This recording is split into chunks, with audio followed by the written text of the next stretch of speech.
I'm Gabriela Fresquez, and this is Radar 2020. The climate crisis is a worldwide disaster. And much like a pandemic, it has no geographical boundaries, nor can we downplay it in hopes it'll just magically evaporate in the dead of summer, or in any season for that matter. As we all witnessed, that plan didn't quite pan out. And if I can draw one more comparison, the effects of climate change, much like COVID-19, don't affect every group of people the same. Why does climate change disproportionately impact communities of color? Yeah, so from my perspective, and this is my perspective, it is rooted in racism. These communities are particularly minority communities that do not have the political connection, do not have the resources to kind of push back and fight. Studies have shown that Black and Latinx communities throughout the U.S. are exposed to far more air pollution than they actually produce. It's no wonder most people in the U.S. overwhelmingly support climate action. Most of us are vulnerable to its effects. Finally, a crisis every American can rally behind. So Obama's talking about all of this with the global warming and that, and a lot of it's a hoax. It's a hoax. I mean, it's a money-making industry, okay? It's a hoax. If only. The majority of all Americans agree that the federal government isn't doing enough for the environment, from protecting water and air quality to developing alternative sources of energy. Just last month, longtime climate science denier David Legates was appointed by the Trump administration to help run NOAA. You know, the federal agency responsible for conducting climate research. Arguably more depressing than climate change itself is the fact that, at worst, there are people who don't believe it's real, or at best, have no interest in working to mitigate its effects. But we're not here to talk about climate change deniers, flat earthers, QAnon, or people who believe Jimmy from Degrassi is in the Illuminati. We don't have time. The polar ice caps are melting, wildfires are burning, the jet streams are being disrupted, all while politicians are playing politics with the planet. And if you were hoping for some silver lining about how lockdowns and social distancing might have curbed our collective carbon footprint, a huge reduction in nitrogen dioxide, or NO2, over places like China, Italy, and France. One unexpected effect of this rapid shutdown has been that Venice's typically murky canals are running clear for the first time in years. Why would you do that to yourself? Have you learned nothing from 2020? As people all over the world stayed home to stop the spread of coronavirus, greenhouse gas emissions from energy and transport industries dropped to record lows. Cool, right? We were literally saving the planet, one hand in a bag of Takis, the other on our Instacart apps. But wait, there's more. Even with a small blip of COVID-related reductions, we're still emitting tons of carbon dioxide, which means the effects of climate change are still very much present. I am the climate editor at Most magazine. We're a new climate and culture publication where I'm reporting on environmental justice. Much of my work revolves around reporting on the crisis as it relates to people, as it relates to people of color. Or for much of the time that the environment has been an issue, it's been treated as something separate from us, right? Something that affects wildlife, something that affects the oceans. People are being impacted now, and the people who are being impacted the most right now are people of color. Environmental racism, it's such a confusing concept for a lot of people. Like, how can the environment be racist? Can you break down for us what environmental racism actually is? Well, it's not the environment that's being racist. It's the way that our leaders, who have, long been white older dudes, have created and built our society. It's, for instance, Black and Latinx people are more likely to live near sources of pollution, hazardous waste sites. What people are talking about when they're talking about environmental racism: who gets access to green space, who gets access to clean air. And I remember when the pandemic first began, right? I mean, New York was ground zero. So living in New York, I think, has just highlighted, there are some of us who have that luxury of running away and escaping disaster, and there are some of us who have to sit here and brace for impact. The resiliency of the people who live in New York has been incredibly inspiring, and is seeing the way that people have built community throughout all this, throughout the pandemic. If our leaders want to address the climate crisis, they need to listen to the science. Housing is a human right. Part of the reason why they're not doing anything about it on both sides of the aisle is because they are so heavily enmeshed with the fossil fuel industry. We need more regular people in Congress. We need people who are not being funded by these giant corporations. Meanwhile, devastating wildfires fueled by hot, dry winds have scorched millions of acres across the western United States. And as we scan to the west, it gets worse. And if that wasn't enough, I had a tree limb fell in my bathroom. The whole tree fell on my roof in the back. we're experiencing one of the busiest hurricane seasons in the Atlantic, sparked by warming sea surface temperatures. And because warmer air holds more moisture, storms are now wetter, contributing to rising seas and increasing the chances of devastating storm surges. By now, if you're not experiencing some level of crisis fatigue, I'd encourage you to check your pulse. Maybe another way of dealing with all this bad news is by grabbing a few of your best friends for a camping trip in Joshua Tree or for some snorkeling along Florida's coastal reefs. Only that one friend who's always side-eyeing you for using plastic straws at brunch will likely remind you that the effects of climate change are having a devastating impact there too. Left unprotected, influencer meccas like these won't remain nearly as grammable for future generations. The Joshua trees are dying. This national park is one of only 2 places in the entire world where these trees can even grow, but what if they can't grow here anymore? Climate change seems set to kill 90% of the Joshua trees by the end of this century. And if something isn't done, the 1.2 million photos of them on Instagram are going to be nothing more than digital history. Again, my name is Mason, that's Captain Travis. Mason Bodner works for a boat company that takes divers to see the coral reefs. And it's very hard working in this industry, trying to explain to people, hey, it still is beautiful and you still need to come out here and see it, but you also need to understand what we've done to it and what we continue to do to it. The ocean absorbs 90% of the excess heat in the atmosphere, and corals can't survive in excessively warm waters. But whether we see them die or not, scientists say we will all feel the effects if corals go extinct. The degradation of these ecosystems is a huge problem for the health of the planet, not to mention the generations of Joshua Tree-bound Californians who will have to ingest their psychedelics elsewhere. Bearing the immediate brunt of climate change, aside from wildlife, is, well, everyone, but especially farmers. Forced to choose between breathing in toxic fumes and earning a much-needed paycheck, these essential workers have had to make impossibly difficult choices. Reduce outdoor activities if you can see or smell smoke. Good advice as hundreds of fires rage from the Bay Area to here in Ventura County, creating a hazy soup, sometimes obliterating entire hillsides. Nos afectan los ojos, en el cuerpo.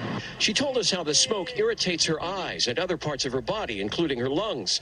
But she has to work, she says, to feed her family and pay the rent. Forget the intense physical component of a job most of us wouldn't last a day doing. Farm workers have had to confront extreme heat, wildfire smoke, and a respiratory virus. About half of U.S. farm workers are undocumented, which means they aren't eligible for government benefits and can't afford to miss work, so they're hesitant to complain. I complain after 5 minutes of uncontrollable upper lip sweat waiting in line to get into Whole Foods on a hot day. Where else can you get pre-made kale guacamole or gluten-free sparkling water in a pinch?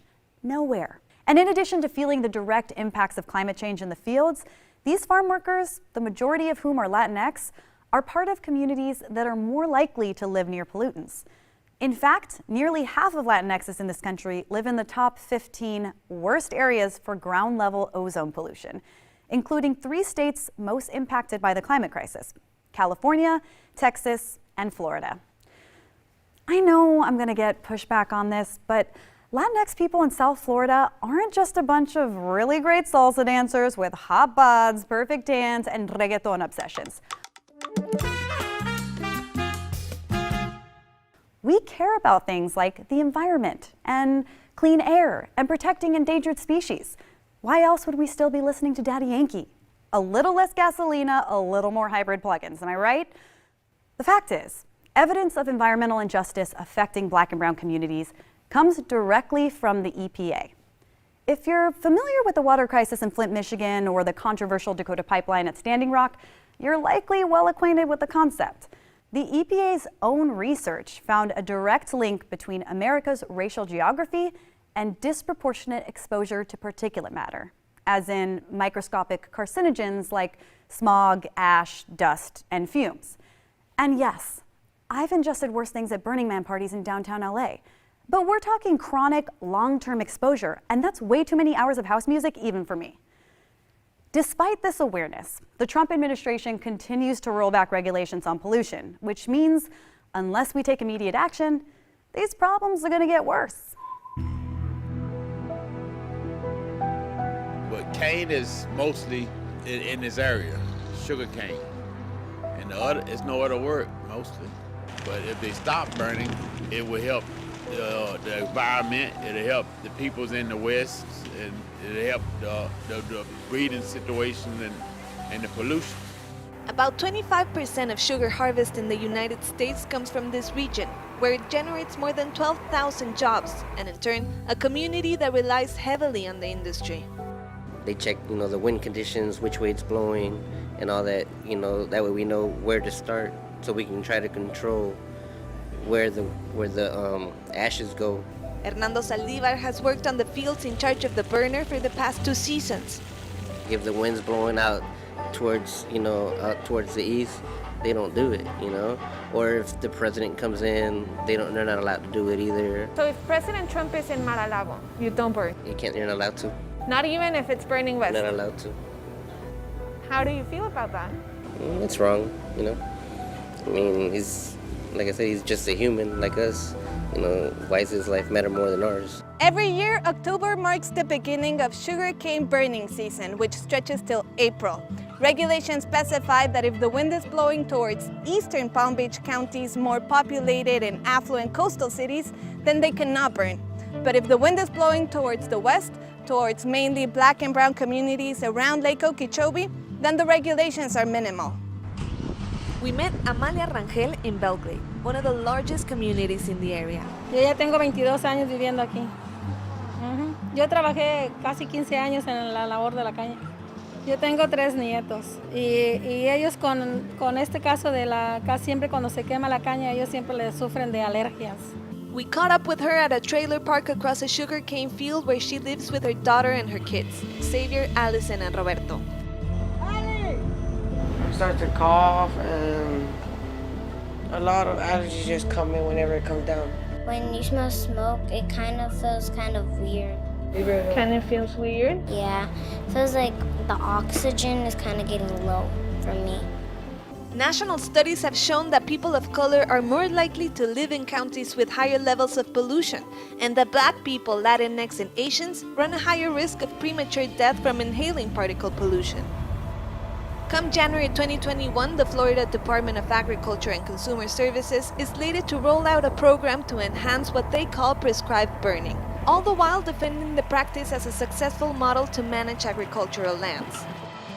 Stop the Burn advocates. But local activists argue that the regulations do little for the health and well-being of the glades and its people. We're not asking them to do something that's going to destroy their business. We're asking them to move up into the 21st century. One lone wolf stepping out from his political pack is Carlos Curbelo, a former Republican congressman and co-founder of the Climate Solutions Caucus, a bipartisan group in Congress exploring policy options to address climate change.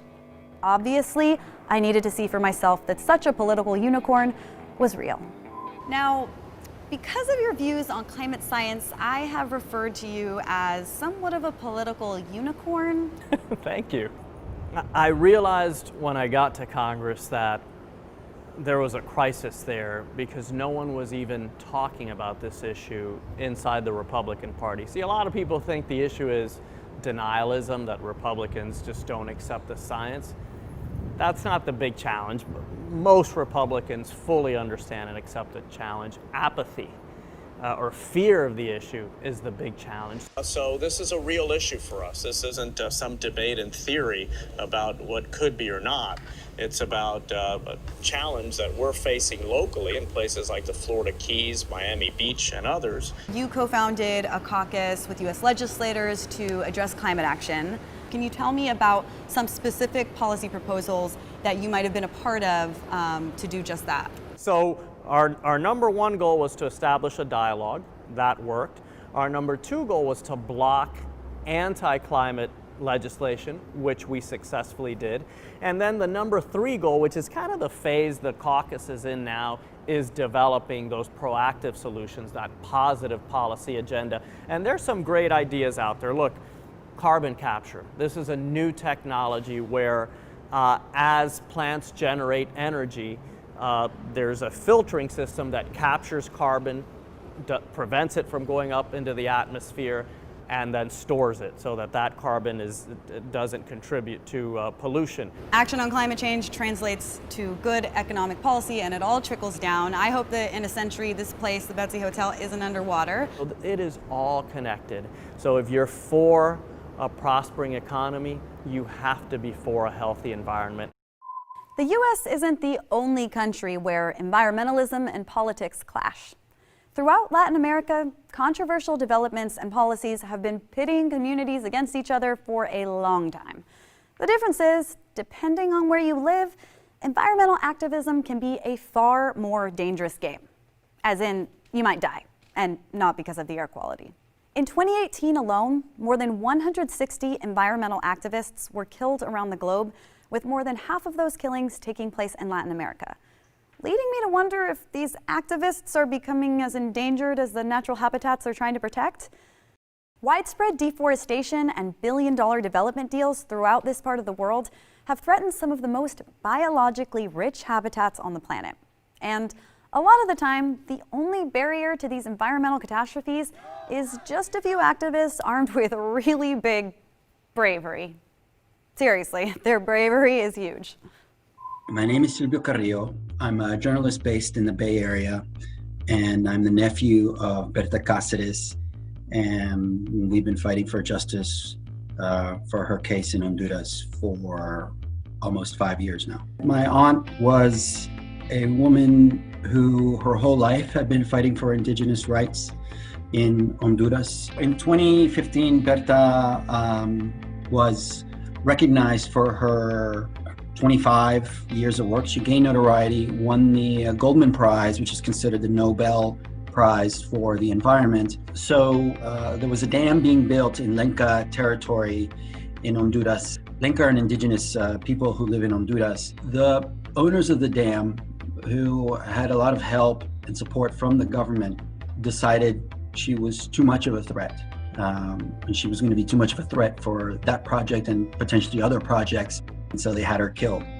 In 2016, the day before her birthday, a couple of men went into her house and assassinated her. 7 men were charged. They are simply trigger men. The man that was the supposed intellectual author is in the midst of his trial currently. We're talking almost 5 years on since her murder. There's been no real attempt at justice. This is a normal thing in Latin America, where conservative governments, right-wing governments, supported by the US, open up their countries for logging, for manufacturing. The US wants to take our resources in Latin America. This is our Goliath. People are becoming, in a way, environmental refugees because our lands in Latin America are being destroyed. What is at stake in Latin America for land defenders is their lives. I mean, there's no better evidence of that than Berta. You knew she was fearless. You knew she was speaking truth to power. Our indigenous people have a connection, a direct connection to the land, and they are the ones who should be taking care of it and leading the way for us to learn from them on how to take care of it. There is one Latin American country that's been celebrated for its environmental policy by activists, surfers, and stoners alike: Costa Rica.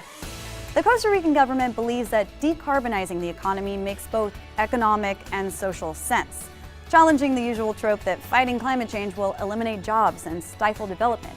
Ticos believe that sustainability and growth go hand in hand. Even though recently there has been growing conflict between the country's indigenous communities and farmers over land ownership, Costa Rica's environmental credentials are impressive. More than 98% of the country's energy is renewable, forest cover is at more than 53%, and a quarter of the country's land is federally protected. Costa Rican President Carlos Alvarado Quesada claims sustainable development is very much in the DNA of Costa Ricans. And for a country who abolished its military 70 years ago, leads the region in health and primary education, and is working to achieve net zero emissions by 2050, I'd say the rest of us could stand to clone a genome or two. conservamos, protegemos, tenemos un cliente satisfecho porque logró el objetivo de ver esas cosas lindas que tenemos en el país. And through smaller, more grassroots efforts, the citizens of other Latin American countries are mobilizing. They're schooling us on how to preserve their local communities while also tackling socioeconomic inequalities. These recyclers walk the avenues of Bogotá in search of plastic waste, material they'll soon convert into plastic lumber to build a home for someone in need. Parte de nuestro proyecto es construir vivienda para recicladores. Toda familia sueña con tener una casa propia. The motivated employees sort through, clean, and help transform the material. And with it, they're able to build structures like these.